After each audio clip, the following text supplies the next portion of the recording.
Welcome. You're listening to Sports Econ 101, the show where we discuss sports topics from a business perspective. I'm your host, Edward Brown, along with my co-host, Michael McDowd. At each commercial break, we are going to ask a trivia question. We also want to welcome our latest additional station, AM 1550 SLC Sports Radio in Salt Lake City and throughout the Salt Lake Valley. And a special thanks to Program Director Dino Costa. Mike, who is coming in on our show in the next segment? Well, I mean, listen, he's a guy that, wow, how do I mention this? He's a pretty special guy. Not only is he just big at what he does, but he is a man who's just a really nice guy.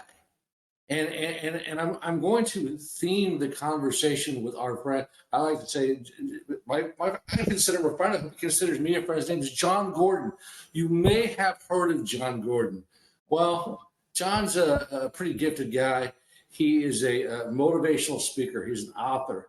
He's a leader. He speaks to the best of the best, the top NBA teams, the NFL teams, MLB. John and I have developed a friendship, and I think John won't deny it. I hope he'll say I'm a friend. And it's all centered around the walk, W-A-L-K. So that's going to be kind of our little theme. But John Gordon is a guy that you need to know about. He's only written 30 books. He has 5 children's books. He speaks all over the world. But most of all, he's a guy that's going to come into our show, speak to our audience, especially our U.S. military, about being encouraged, being uplifted. And you know what, Edward? You and I both know the world needs to be uplifted about right now. Absolutely. Okay. When we come back, we're going to reintroduce John Gordon so you can actually hear from him or yourself. Stay with us. You are listening to Sports Econ 101. Don't touch that dial. We are going to be right back.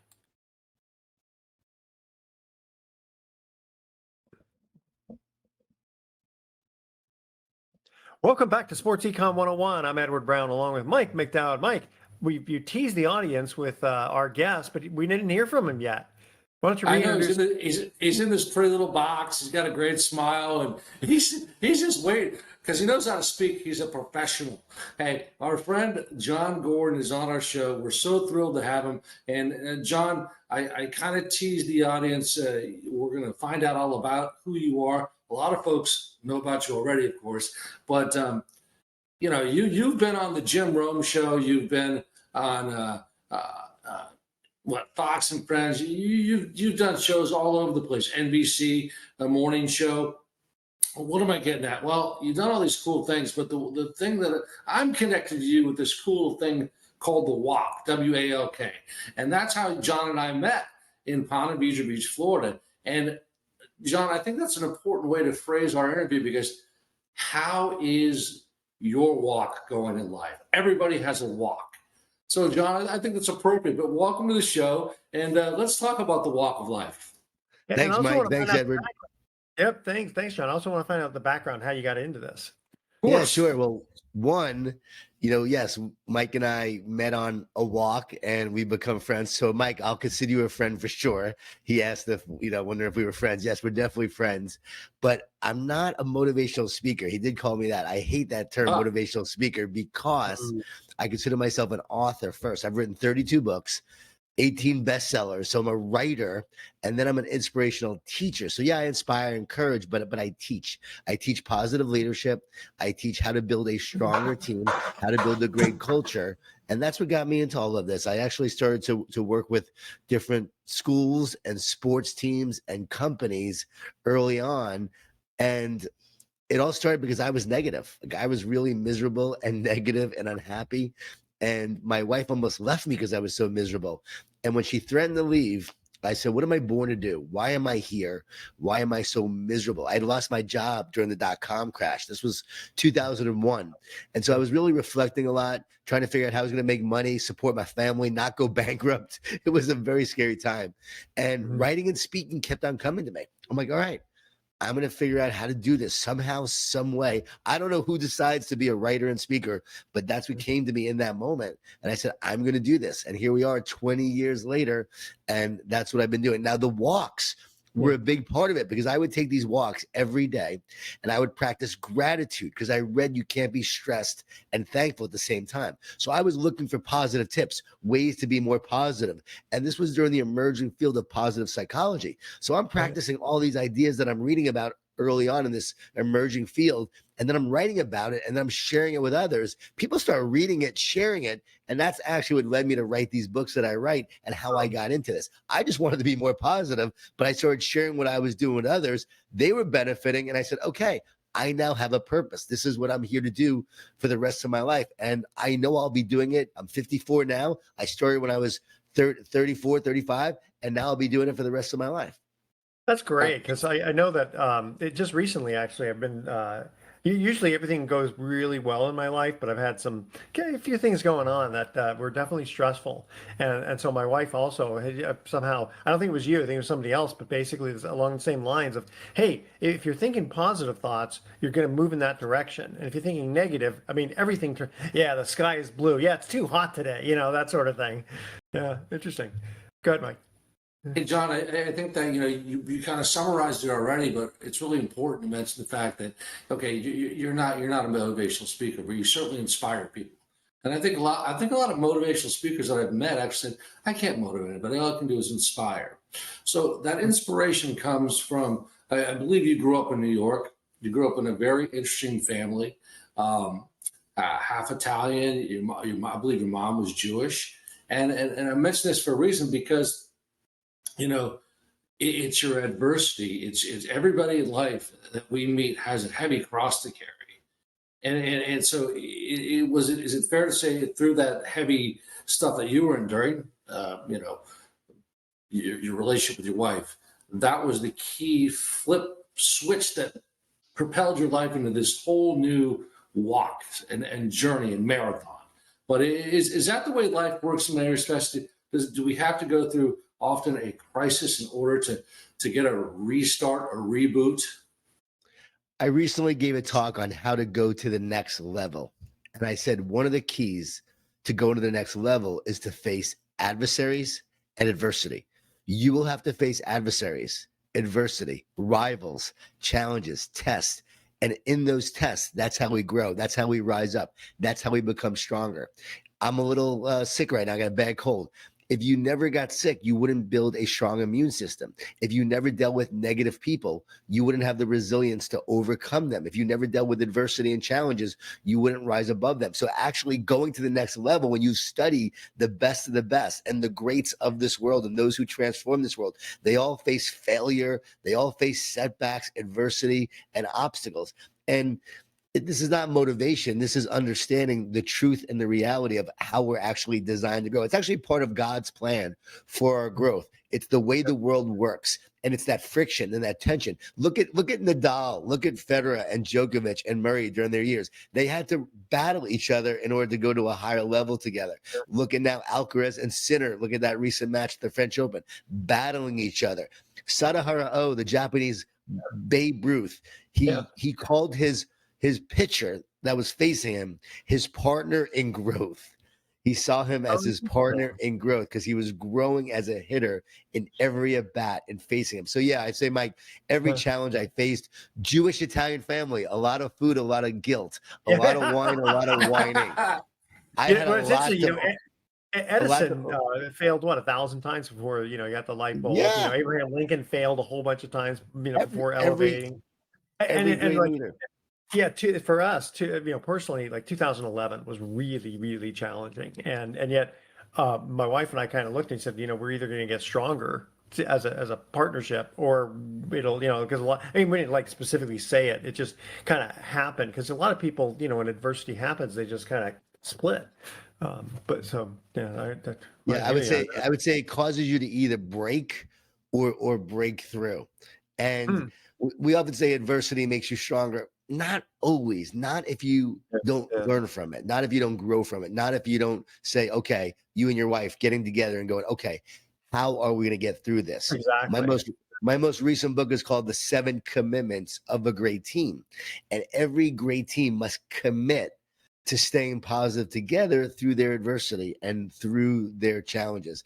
And my wife had to do that. You know, she almost divorced me twice in our marriage. And so I look at our great relationship now. We wrote a book called Relationship Grit. And it's not this book about how we have such an amazing marriage, how awesome we are. It's actually about our failures and mistakes along the way and how we should have ended, but we didn't. We stayed together, and now we ended up in a great place.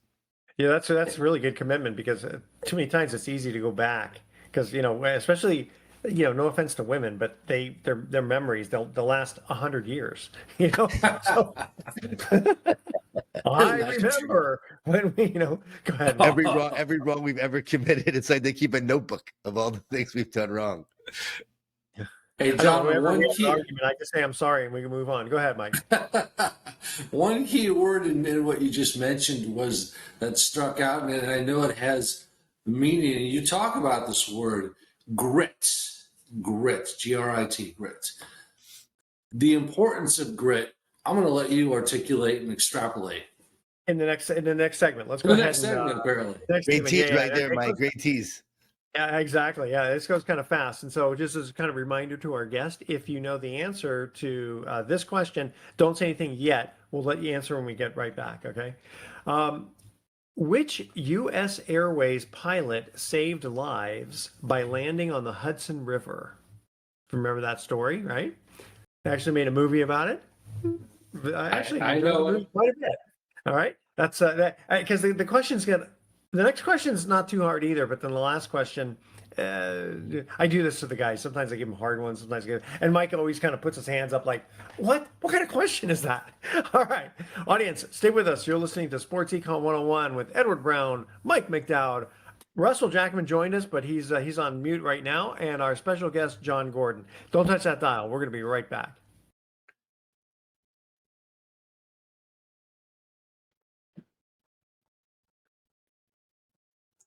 Welcome back to Sports Econ 101. Edward Brown here, along with Mike McDowd. Russell Jackman has joined us, and our special guest, John Gordon. Our first trivia question: which U.S. Airways pilot saved lives by landing on the Hudson River? John, what's the answer? That's too easy. I did not even have to use Google for this. That's Sully, of course. Sully, Tom Sully Hanks. Sullenberger. Yeah, Tom Hanks. Yeah, Tom Hanks. There you go. And that's Russell Jackman, our other co-host, who joined us. So, John, we're just before we came. Oh, go ahead, Mike. Hey, 5 seconds. Captain Sullenberger is actually, I met him on St. Patty's Day, and he is a resident of Danville, California, which is in the Bay Area. I didn't Great know guy. that. Yeah. Wow. Oh, yeah. Yeah. Okay. Share So, a pint with him. Yeah. So, Mike, you teased the audience before we came back on. Well, our very special guest is John Gordon. John, we're thrilled to have you. Our show goes border to border, coast to coast, and around the world, our U.S. military. So you're like the perfect guy. Just everybody's got a heavy cross to carry. And none of us get away in life without going through something, adversarial. And there's one word that I learned doing a little research about you, and it's the word grit. And I believe it's pretty applicable in what you talk about in how you try to connect with people. Yeah, grit is the ability to work hard for a long period of time, to persevere, to overcome, to keep moving forward in the face of rejection, failure, adversity, and obstacles. And Angela Duckworth is the foremost researcher on grit. And it really is the number one predictor and factor in success, the ability to just keep going. And I would say that's probably the key to my success. It's not talent. It's not title.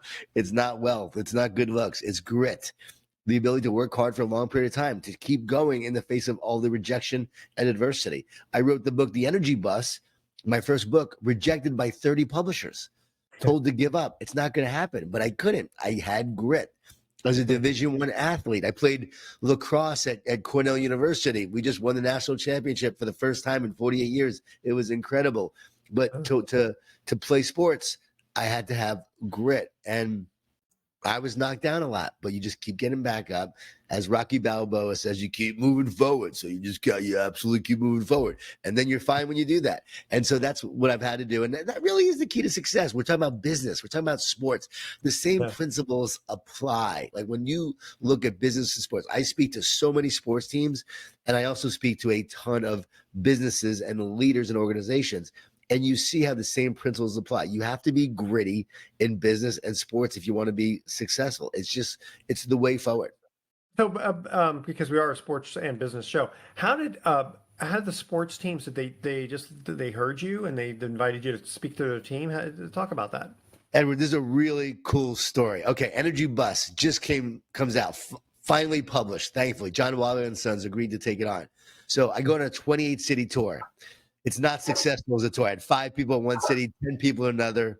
The most people had were 100 people in Des Moines, Iowa. They thought Jeff Gordon was coming. That's why they showed up. So I get back. And I don't know what the future holds, but I'm now speaking to a small little real estate office, 20 realtors. And I didn't find this out until recently. Mike Smith told me the story. I had no idea how my career actually got started. I just found this out. One of the realtors in the audience was Mike Smith's realtor. He was the defensive coordinator at the time of the Jacksonville Jaguars. And so she said to Mike, you need to have John Gordon speak to the Jaguars. And Mike said, who's John Gordon? And she said, he's a speaker. And Mike said, how is a real estate speaker going to help me and my Jaguars? And she said, no, he's like an inspiring kind of guy, a motivating kind of guy. And she said, Mike, he'll help you win. He goes, well, I'm not the head coach. I mean, I'll talk to Jack. We'll see. The next day, he's talking to Mike Ryan, who is the trainer for the Jaguars. And he goes, hey, you know this John Gordon guy? And Mike says, yeah, actually, I do. He's a good friend of mine. Here's his new book. And I had given Mike a copy of the book, Mike Ryan. Mike hands the Energy Bus to Mike Smith. He reads it, gives it to Jack Del Rio. Out of the blue, I get a call from Jack Del Rio inviting me to speak to the Jacksonville Jaguars. I believe in God. Only God could actually orchestrate a story like this. And I go down and speak to the team. Never spoke to a team before. Never spoke to a college team or a high school team. I started with the Jaguars. I wore a Brioni suit. You're not supposed to wear like a really nice suit when you go to speak to an athletic team. I didn't know. And I got up there and I went, blah, blah, blah, blah, blah. They had an incredible year that year. They all read the Energy Bus. Jack Del Rio bought everyone a copy of the book. And there's an article from that year. At the end of the year, it says, Energy Bus fuels Jaguars winning streak. You can see it on my Instagram. I posted it a few days ago. And they had a great year. Mike Smith then gets hired by the Falcons to become the head coach there. Matt Ryan is a rookie quarterback, and I go and speak to the team that year with the Falcons and spoke every year. Next thing you know, Texas calls. Then I go speak to Georgia, then Clemson. Dabo Sweeney and I become friends. I work there I speak to Dabo's team for the last 12 years. This year will be my 13th year in a row speaking to Clemson. Sean McVay with the Rams, Eric Spoelstra, the Miami Heat, Doc Rivers, you name it. I mean, Billy Donovan, the Bulls, and all the teams he's worked with, Oklahoma City Thunder. Kevin O'Connell, the Vikings. I've spoken to just almost every single team out there and worked with these incredible championship coaches. You got to definitely speak to our 49ers because we need that. One time with the 49ers when Chip Kelly was the coach there and he got fired after that. So my talk doesn't always work miracles. And Edward, I also spoke to the Cleveland Browns. Okay. If you could, my daughter now lives in Cincinnati. They call them the mistake on the lake or something like that. We have a few minutes here. Can you give us like a small synopsis? Like, what do you tell the teams? Maybe it's something different each time, but generally, what is your speech to them? I'll just call it a speech. Always different because, again, it's been 20 years of speaking. I have 32 books. Might be Training Camp, my book Training Camp, which is my favorite book. It might be The Energy Bus. The Training Camp is what the best do better than everyone else. 10 rules to fuel your life, work, and team with positive energy is The Energy Bus. A lot of times I'll talk to the teams about the power of a positive team. What makes a great team great, or I'll talk about leadership and being a great leader. But really recently with this new book, The 7 Commitments of a great team, this is going to be gold for teams. And so I'm excited about doing a whole round of talks now with this new talk on the 7 commitments. Because when you implement these 7 commitments, you will build a stronger team as a result of that. In the past, I've also talked about grit.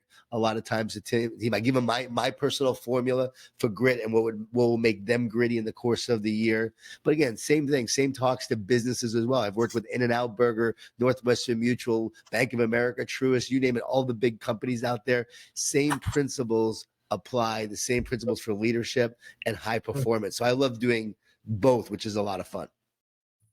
And how long do you usually speak?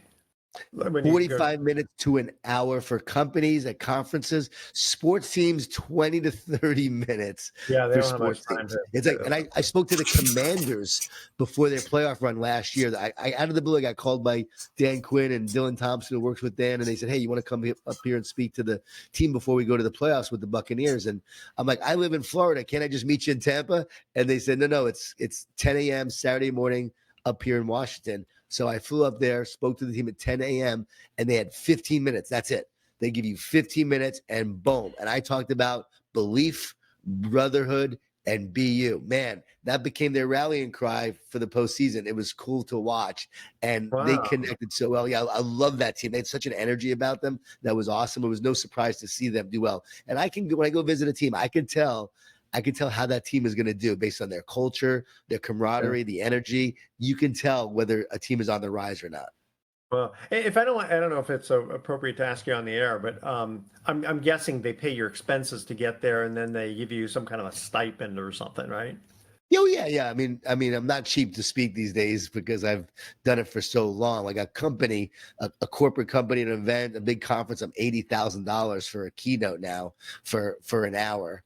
And then if I do a sports team, usually that's a lower fee. Or school districts, I lower my fee for school districts because in the sports world and in the education world, they just don't have those kind of budgets for like one-time talks. The sports In world the is like, it's like they're used to guys coming in like Peyton Manning and other guys coming back and giving talks as part of that culture, but they still have to pay, or else, I have to be, my time has to be valued.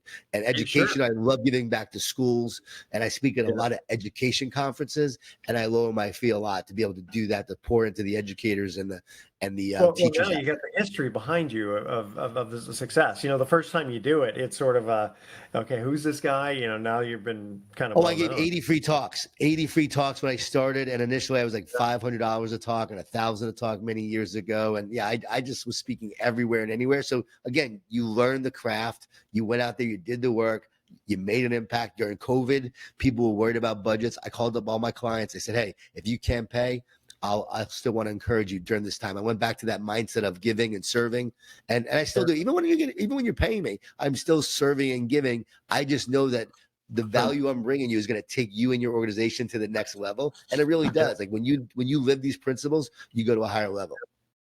Mike, we John, got when 30 did seconds. you?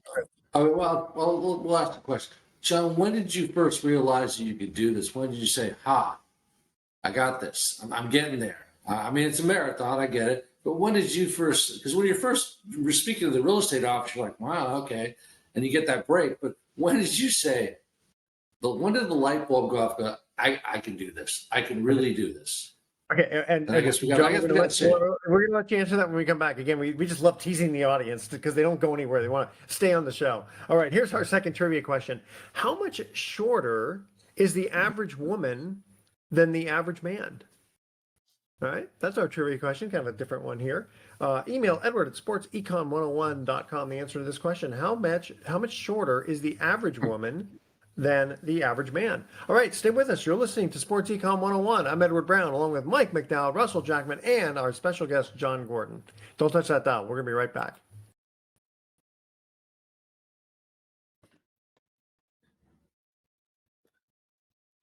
Welcome back to Sports Econ 101. One more time, I'm Edward Brown, your host, along with Mike McDowell, Russell Jackman, and our special guest, John Gordon, who doesn't call himself a motivational speaker. He is an author, but he gives inspiration. How's that? All right. Our second trivia question. How much shorter is the average woman than the average man? I'm What do you think, saying guys? 7 inches shorter. 7 inches. Mike, what do you think? 4 inches. Russell, you have a guess? Actually, it's 4.5 inches. Wow. But it's actually, they say between 4.5 to 5, which kind of makes sense, you know. And it's interesting. I was going to throw in my silly joke of the week, Mike, when you mentioned you guys met on the walk. You called it, right? Yes. So Off goes the jack. okay, here's our silly joke of the week. Why did the crab cross the road? It didn't. It used the sidewalk. That's one of those dad jokes, the silly ones. Okay, a good thing Russell. Good thing Russell's not sure because he doesn't like those jokes. Okay, Mike, you were teasing the audience with a question for John. Oh yeah. So John, before we went to our break, I simply asked the question: when did you get that confidence, that aha moment where the light bulb goes, "Hey, I can do this"? Because that's a huge. You know what? In life, the thing that I find, if you don't have confidence, you can do nothing. Zero. Mhm. So when did that confident moment go off and say, yes? I'm still trying to figure out when that's going to happen for me, Mike. I'm not sure when. I want it to happen soon, but after my first talk that I tried to get out of, and I was terrified, and it was the managing partner of New York Life here in Jacksonville, and I was wiping tables down because I owned a Moe's Southwest Grill burrito franchise, and as I'm wiping down the table, I start talking to her, and I said, I'm a motivational speaker. See, I did say it back then, Mike. I said I'm a speaker, and she said, well, you should give a talk to my company. So I agreed to do it. And then I tried to get out because I was so scared. She said, no, you can't. You agreed to do it. My team is waiting. I said, fine. So I did it. And after I did it, it actually went pretty well. And I thought, okay, I think I can do this. I think I can maybe make a career out of this and make a go of this. Now, I didn't know I was going to be able to be successful, but I just felt in that moment, okay, I think I can do this. There were times along the way, though, that the talks did not go well early on. And I did want to give up at times because it didn't go well and I didn't have a good reaction and I knew I lost the audience. I mean, I got brought in early on. I'll never forget to a local FBI meeting. A friend of mine's friend ran the FBI office here in town and wanted me to come in and talk. And they would not even look at me. And they were like the toughest crowd I've ever had. I didn't know how to handle an audience like that. Of 20 guys not looking at you. And I flopped miserably. When I look back at that, I'm like, man, now I walk into an NFL room and they're not looking at you, but I know how to get to those NFL guys going by talking to them, engaging them and doing it. So yeah, there were many times I wanted to fail, but I don't know, I would say, after the Energy Bus took off, the Energy Bus became a bestseller after 5 years.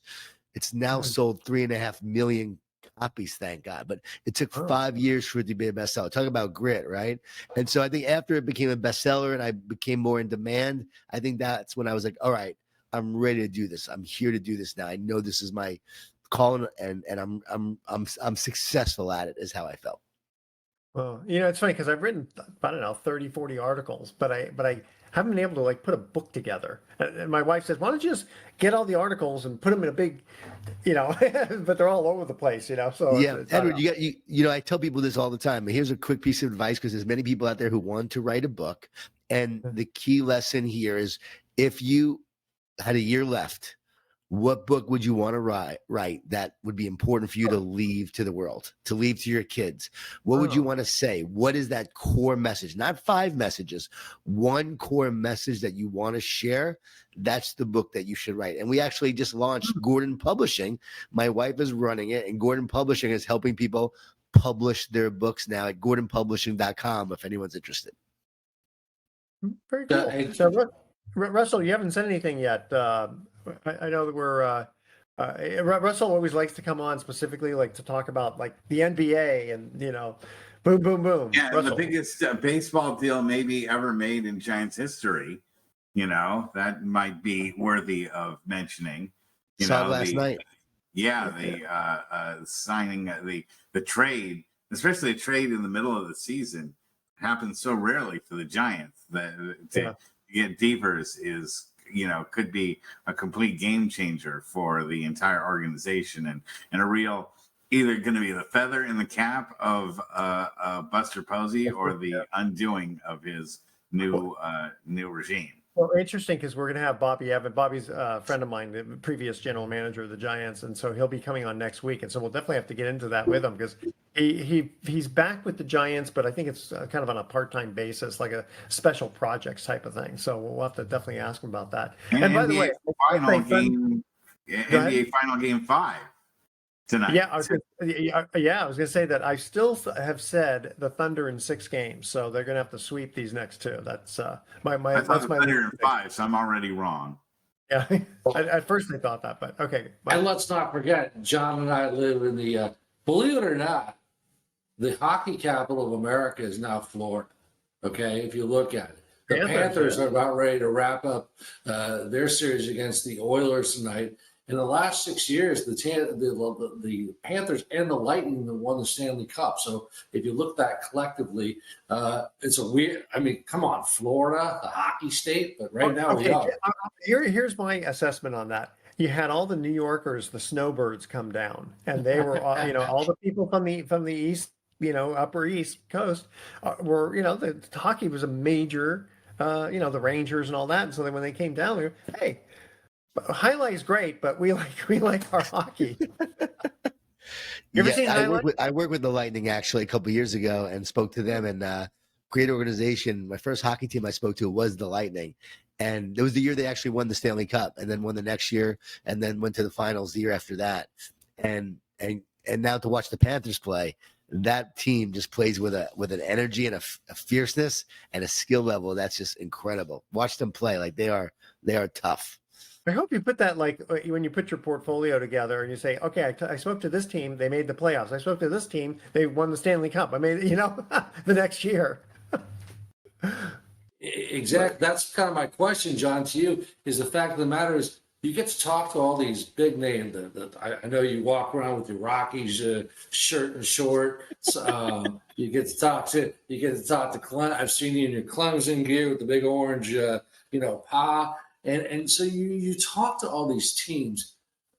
Please tell me that you are a human being. There's got to be some nerves. You're not just talking to the local kid down the street about getting off his bicycle. You're talking about a motivational, life-changing, inspirational, hopefully message that you're trying to connect with. So nerves, or are you just past that stage? I think I'm past that stage in terms of going to speak to a team like that. I mean, I've spoken to the Heat when Pat Riley is sitting right there in the room. Right. There's nothing more intimidating than speaking in front of Pat Riley, So I think, and Jim Harbaugh, and spoken to his team, his camp in Michigan, and then the Ravens. I did their chapel service, and you meet John, and you work with the Rams. I have and the Dodgers. Dave Roberts had me speak to the Dodgers his first few years of being a manager. Like the first 4 years, I worked with Dave as he built his culture. I've watched those Dodgers. The Giants face a formidable foe in the Dodgers. Talk about a team. Again, it's not just money. It's not just the business, right? Because you can spend a lot of money on players, but do you have the coach to build the team and create that connection and commitment amongst the players? And that's what Dave is brilliant at. Dave is all about walking around, connecting with each player one-on-one. We talked about that actually when he got the job. He literally reached out to me after he got the job as the manager. I had no idea who Dave Roberts was when he reached out and invited me to spring training. And he goes, you can stay with me in my place. And I still had no idea who he was. And only after I spoke to the team did I Googled Dave Roberts and realized, he's Dave Roberts from the Red Sox and had that, against the Yankees. And I grew up a Yankees fan. And I spoke to the Yankees coaching staff this year. We did a Zoom with just the coaching staff, and that was cool. So talking about it, I grew up a Yankees fan, and now I'm speaking to the coaching staff. And right there, there's Cashman. He sat in on it, and then you see, Boone, and you see all the good coaches. And so, yeah, I think, Mike, I'm beyond that now in terms of I've done it so much, and now I go I'm not fazed by anyone, movie stars, superstars, because they're people. They're people. And I wrote a book called The One Truth, and I know this mindset and paradigm shifting, understanding how thoughts work can take them to the next level. Like every one of your listeners right now has negative thoughts. You guys have negative thoughts, but here's the key. It's to understand those negative thoughts are not coming from you. How do I know? Who would ever choose to have a negative thought? This blows people's mind. When you understand that you wouldn't choose a negative thought, but they're coming in from consciousness, a spiritual place. You don't have to believe the lies that they tell. And once you start winning the battle of the negative and the positive, that's when you actually go to a higher level. So again, going in there, knowing you could equip them and teach them and help them is really what helps me overcome my nerves, because I'm here to help you get better. And that's what I'm focused on. I'm not focused on the fact that who you are. A lot of times I don't even know half the guys anymore, in every sport. Because if I go to hockey, you watch hockey, but I don't know all the guys. I don't know all the guys in the NBA. I don't know all of them. So it's like not knowing who they are actually helps in a lot of ways. But if, like looking at Oklahoma City Thunder, I know the coach, and he was there when I spoke years ago. He was in the G League of Billy Donovan. I watched him on the rise up. I know Sam Presti. I know the kind of culture he built there. I spoke to the Pacers a few years ago. I know the kind of culture they have. So it's just fun to watch these teams and the dynamic play out as they put these teams together. All right, let's go to our next commercial break. And yeah, because you don't want to walk around being an Eeyore, oh, it'll never happen. I just know it. Okay, here we go. Our third trivia question. How much of the world's electricity is generated from nuclear energy? Ooh. Got a little science question here. I mean, obviously, I don't have to give the exact amount, but we want to kind of see if you know roughly. It's less than 100%. How's that? Does that help you out? Okay. All right, guys, you didn't get that one. All right, stay with us. Sports Econ 101. We'll be right back with some closing comments. Actually, you know what? I just realized that we have my mistake. This is the first time that's ever happened. I was looking at the clock and then looking at the 11:30 time, and it's actually the 13:45 time. So we actually have another minute to go. Sorry about that. Go ahead, Mike. Hey, John, really important question. I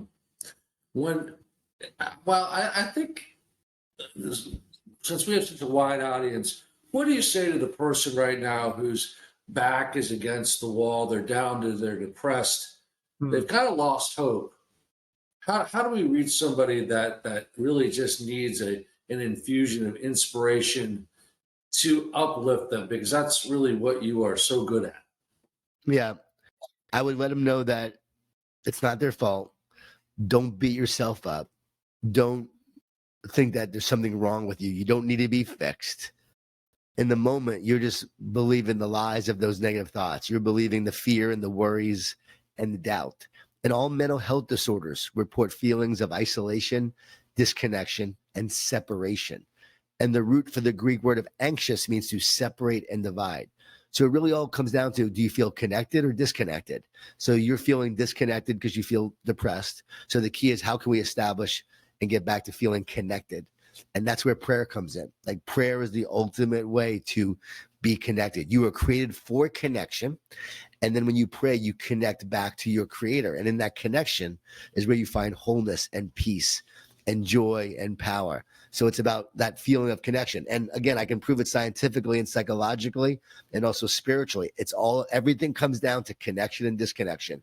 And so this makes a lot of sense. If you feel disconnected, try to get back to connection with others, with yourself, and with God. And that's where the healing will take place. Awesome. All right, audience, stay with us. We're going to be right back with some closing comments. Don't touch that dial.